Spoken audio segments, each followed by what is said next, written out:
It's March 13th. It's March 13th, Friday the 13th. Friday the 13th. And we are headed to Omeishan. En route. En route. And these are our two vans.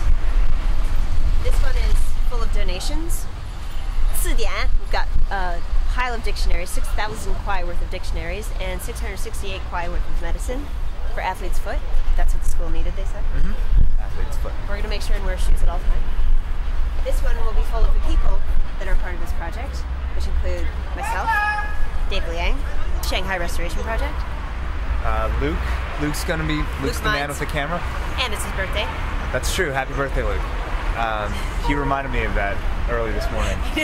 So that's always pretty, yeah.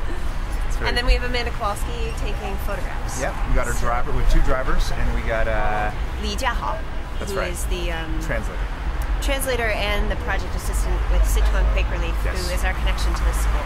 So can you all tell us how this all came together and work like this? Well, Dave and I worked together last year on remixes of two songs that I did with the Sparrow Quartet. That will probably be coming out with this project. That's what we're thinking about. We're thinking about that. And we just really liked working together. And that was more remote, though. That was more, I got the files from Abby and just true. remixed them.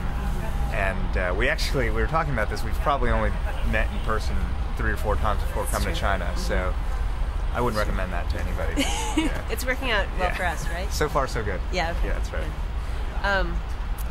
And, well, I was here in November and December. Actually, I lived here in Chengdu in 1997 for the first time for 6 months, and I've come back over the past 12 years. And I was here in November and December as a resident teacher at Sichuan University, teaching folk music, American traditional folk music, and learning a little bit. And I was hanging out a bunch at this place where there were a bunch of Sichuan Quake Relief volunteers, and they asked me if I wanted to go sing music for little kids at the schools where the earthquakes hit, the relocation schools. And I did, and I had an amazing experience. And one of the things that happened was the kids just constantly wanted to sing for me too. And I thought to myself, how cool would it be able to record these kids and share their voices with the world? And that's when I thought of Dave and the idea of doing a collaboration project where we got to go out to the schools and hang out with the kids and get them to sing their songs and share their voices with as many people as will listen. And what's really cool is that even though I'm Chinese American, my parents live in Shanghai, I've actually never been to this part of the world, and you've been here 4 or 5 times? Yes. Okay, so quite a bit. So it's pretty exciting. Abby's a great tour guide, setting up all the contacts, because I would be definitely a fish out of water here, as confirmed by a few of my conversations with locals who can't figure out where exactly I'm from. And it all came together, I guess, rather quickly, because November, well, the idea came to fruition, I guess, in like February. Yeah. Right. So Abby was doing a show in New York, and the day after we had lunch, and basically she said, I want to go to Chengdu in about 3 weeks. And do you want to come? Yeah. And so I thought about it for a day, and I think I probably just said, I think we can make it work. And then I went off for a few days and then said yes, and here we are.